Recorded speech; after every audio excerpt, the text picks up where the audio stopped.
Hello everyone, कैसे हैं आप सभी लोग। आज मैं आप लोगों को बताऊंगी land breeze and sea breeze. Land breeze and sea breeze होता क्या है और इसमें डिफरेंस क्या है, इसकी डिफिनीसन क्या हो सकती है, हम सारी आपको जानकारी देंगे पूरे फुल एक्सप्लेनेशन के साथ। तो चलिए स्टार्ट करते हैं। लैंड ब्रिज तो सबसे पहले हम बताते हैं लैंड ब्रिज और सी ब्रिज होता क्या है। लैंड ब्रिज और सी ब्रिज होता है विंड और वेदर का एक फिनोमिना है जो कि कोस्टल एरियाज़ में होता है। और सी ब्रिज के बारे में अगर हम बात करें, जो हमने स्क्रीन पे दिखा रहे हैं आपको, ये सी ब्रिज है।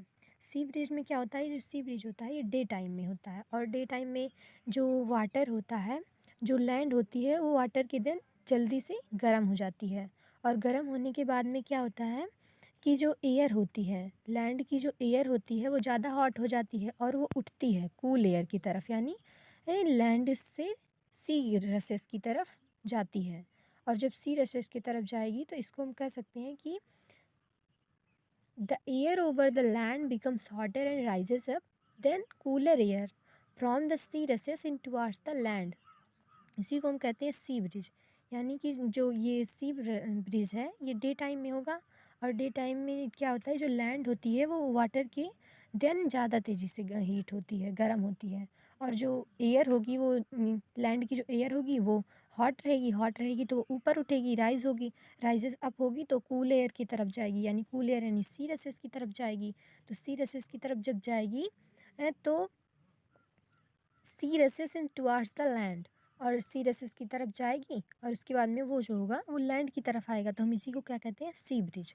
अगर हम डिफिनेशन के तौर पर लिखें तो हम इसको लिख सकते हैं, sea breeze during day time the land gets heated faster than the water, the air over the land becomes hotter and rises up, then cooler air from the sea rushes in towards the land is called sea breeze. तो हम इसको सी bridge कह सकते हैं। इसको मैंने खुद से लिखा है सी ब्रिज की डिफिनेशन। उसके बाद में हम आपको बताएंगे लैंड ब्रिज क्या होता है। उसके बाद में हम लोग बताएंगे लैंड ब्रिज। लैंड ब्रिज में क्या होता है, ये नाइट टाइम में होता है। जो वाटर होती है बहुत ज़्यादा कूल होती है, लैंड जो होता है ये बहुत धीरे धीरे से ठंडा होता है और water down more slowly than the land. जो वाटर होता है ये बहुत ही धीरे धीरे ठंडा होता है लैंड के दिन।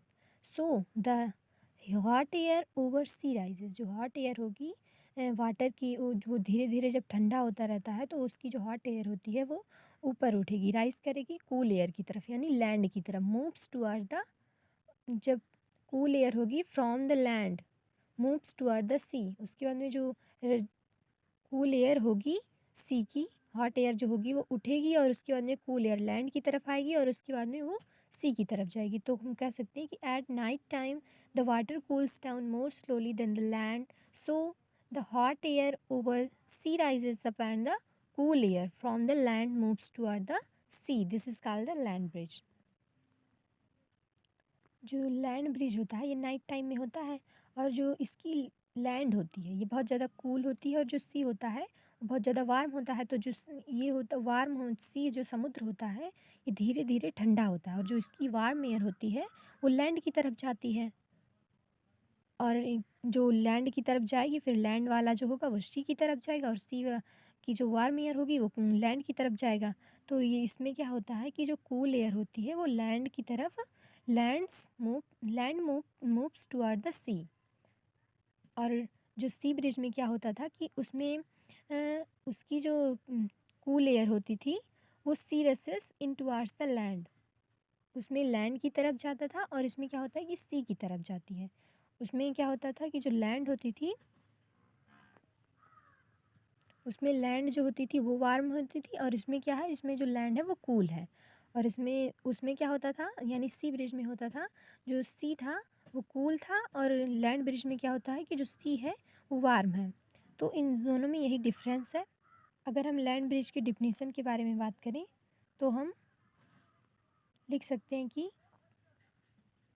Eight a night time the land cools down more slowly than the land, यानी इसमें क्या होता है कि जो लैंड होती है वो बहुत ज़्यादा कूल होती है और जो सी होता है वो वार्म होता है। So the hot air over sea rises up and the cool air from the lands moves toward the sea, this is called the land breeze. तो आप लोगों को कैसा लगा हमें कमेंट करके ज़रूर, अच्छा लगा हो तो लाइक कीजिए और हमारे चैनल को सब्सक्राइब कीजिए, बेल आइकन को प्रेस करना मत भूलिएगा। Bye bye and take care.